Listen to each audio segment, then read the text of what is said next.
Good morning, everybody. Happy Monday. Thank God it's Monday.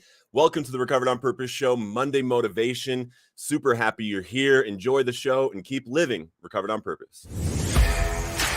The black represents the darkness from which we came. The white represents the light in which we now live. And the red represents the passion it takes to live Recovered on Purpose.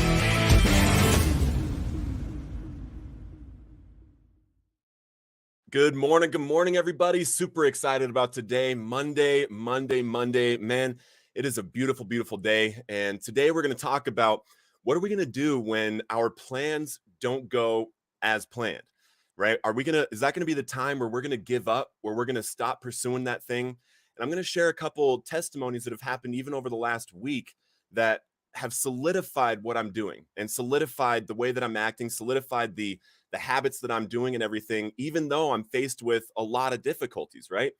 And what I've experienced is the more that we are serving other people, the more that we are able to get ourselves out of ourselves while pursuing our purpose, all these plans that fall apart that we think are the way things are going to go.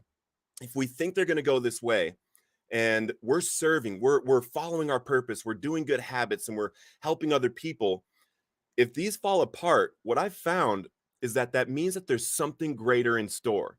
And this might sound cliche, like when one door closes, another one opens and that kind of stuff, but this is true. It's true. Whatever you're pursuing in your life, there's greater ways to get there than we can even imagine or we can start to plan in our heads.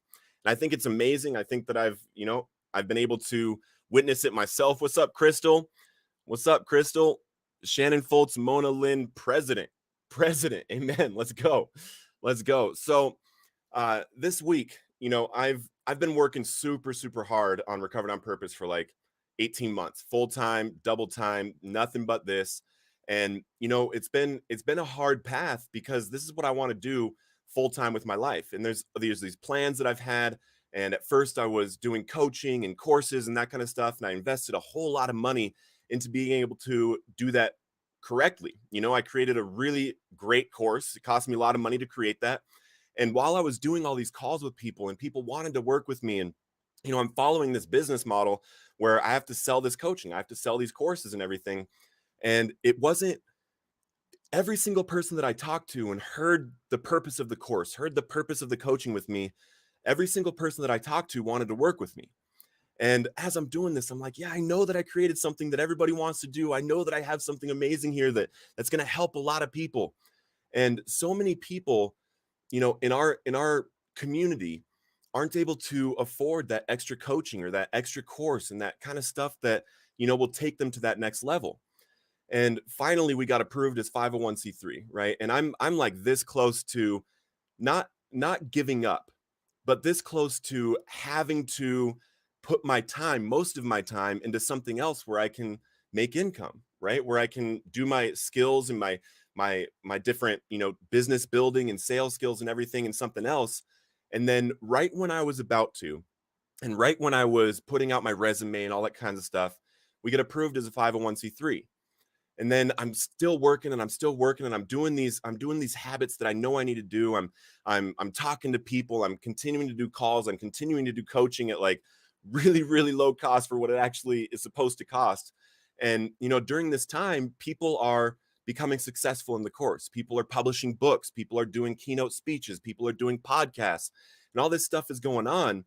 And I'm dwindling more and more and more with my finances, at a place where, I can't really support myself, even though I'm doing this 10 to 14 hours a day, 6 days a week. And then Sundays, I'm, doing other content related stuff because this is what I really love to do. And it's what I really feel called to do. It's what I feel passionate about. It's what I really want to do.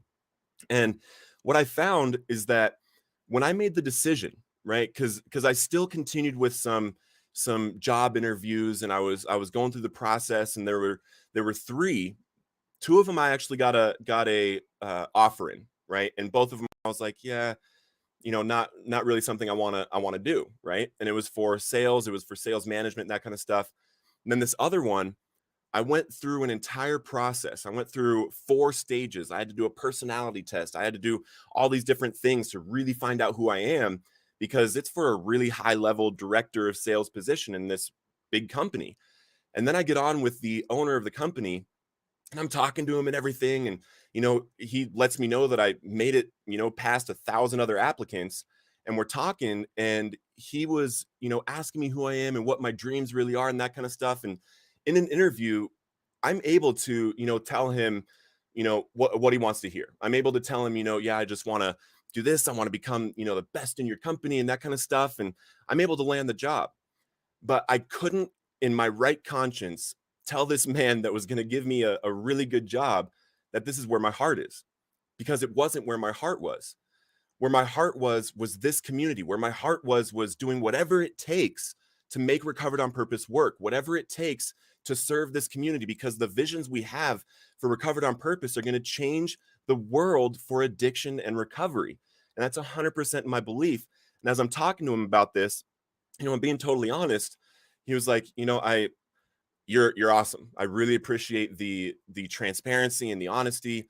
And if you didn't do that, if you weren't doing that, I would love you to be here. I would want you really, really bad, because you don't know how refreshing it is to talk to somebody that is really coming from their heart with what they want to do. But in my experience, someone that has their heart somewhere else, they can't go all in with this. And I said, you're right. And that's honestly why I wanted to tell you where my heart really is, because I didn't want to steal from you. I didn't want to come in and tell you something and get this job while my heart is really over here planning to do whatever I have to do to make this work. And when I made that decision to have that conversation with him, when I made the decision, before and during the call, that, even if I get offered this job, I have to tell him no. I have to tell him no, because my heart is in Recovered on Purpose. And after that happened, all these different doors started opening up, because then I was no longer allowing that plan B. I was no longer allowing that I'm going to get a job if this doesn't work out, right? And when I made that decision in my mind, all of those other options were gone. All those other options were gone. And even though my plan of, doing courses and our community being able to afford the courses, because I was making them at a price that everyone should be able to afford. And everyone should be able to pay $500 or $1,000 for an extra course and an extra learning and personal development and coaching and things. But what I learned is that that's not the case here. And we have a lot of work to do as a community to lift ourselves up to a level where we value ourselves like that. And it's so deeply embedded in me that I want to do this so bad that I couldn't take a job. And then all these doors started opening up. I met a man that's been helping doing fundraising, and we're being brought to the board of some major corporations this Friday. And guys, if you're a prayer, pray over this Friday, because what we're working on is making it so that all the coaching, all the courses, and everything here is going to be able to be scholarshiped for anyone in this community. We're doing a research study on the efficacy of these courses for people in their first year of recovery for relapse prevention. Because if you guys don't know this, and I don't know if these studies are even true, because everybody that I talk to thinks that these are even high. But out of, let's say, because the study is going to be on 250 people in their first year, out of 250 people, based on research and based on studies, within a year, only 22 or 23 of them will still be abstinent from drugs and alcohol. 22 or 23, that's 9%, less than 10% of drug addicts that go to a long-term treatment remain clean and sober for a year. And if that's the case, and I believe there's a solution, then I need to go with everything I have into this, no matter what. And when that option, went away to get a job, these different ideas started happening. Fundraiser came in. We're talking to some major corporations. This other idea came in where, if for some reason that fails, the fundraising fails for whatever reason, there's another path to go with this. And as that happened, networking started happening. I'm no longer looking for a possibility for income somewhere else. And then as I'm having conversations with other people, they start, adding in little pieces and little nuggets. Like, hey, I actually have a guy you might want to talk to. He's got a son that is sick, and he's got a lot of money, and he's really into this cause. I've had a couple conversations like that. And I was at this private club the other night on Friday night. You had to use a QR code to get in. And I'm standing at the bar, and people are playing, poker and stuff in there. And I'm just drinking my michelada, which is like a soda water with lemon and salt around the rim. And I strike up this conversation with this dude at the bar.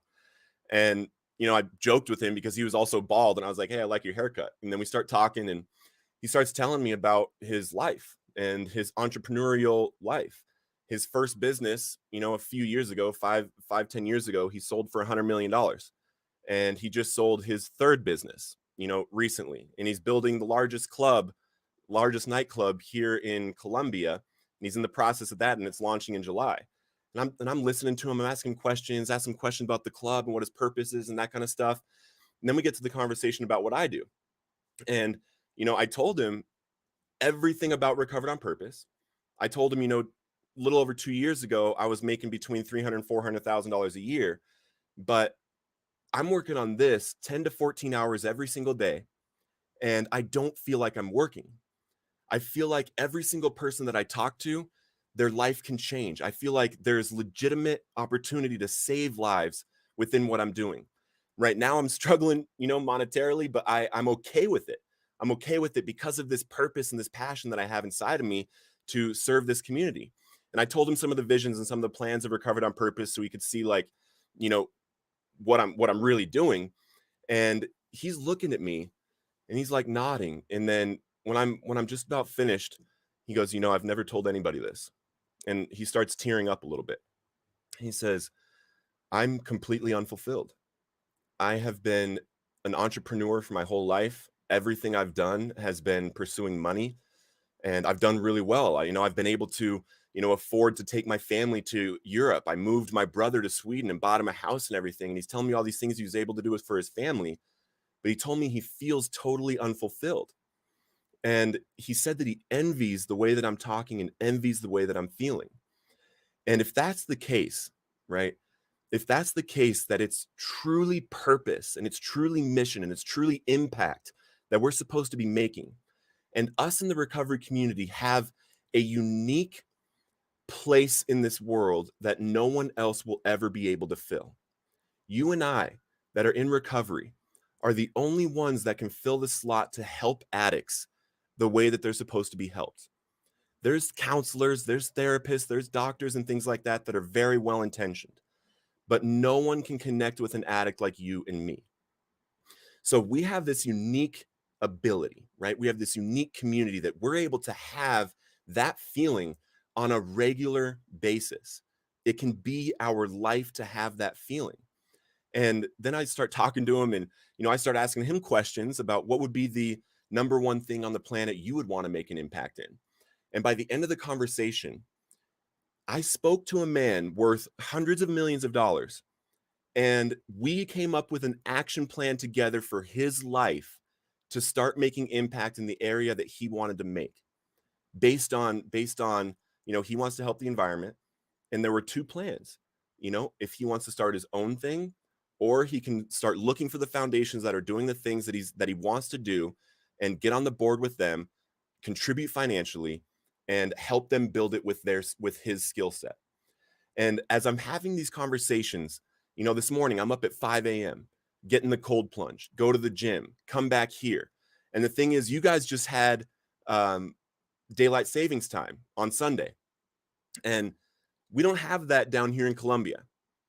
So I'm actually doing this an hour earlier than normal because I don't know, I just feel this need to do everything I can for this community.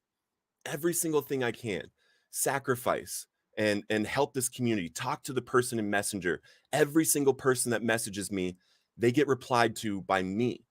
And you'd be surprised, maybe you wouldn't, how many people that hit up the Messenger and say something like, I don't know if you'll ever respond to this, or I don't know if it'll actually be you that responds to this.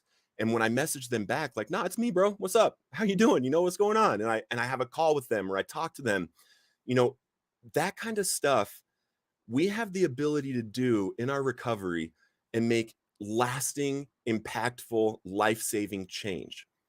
And I urge you and I encourage you to follow that purpose, follow that mission that you have in your heart. You have to take care of your needs. You have to make sure that your needs are met. But with your time that you have free, there is nothing that will make you feel more fulfilled than helping another human being through life. And that's what the message is today. When all the plans are failing and when it feels like we can't get it together, go to service because the plans will be completed and they will come to pass. That's what we're called to do. We are called to serve other people. I love you guys so much. Enjoy your week and keep living Recovered on Purpose.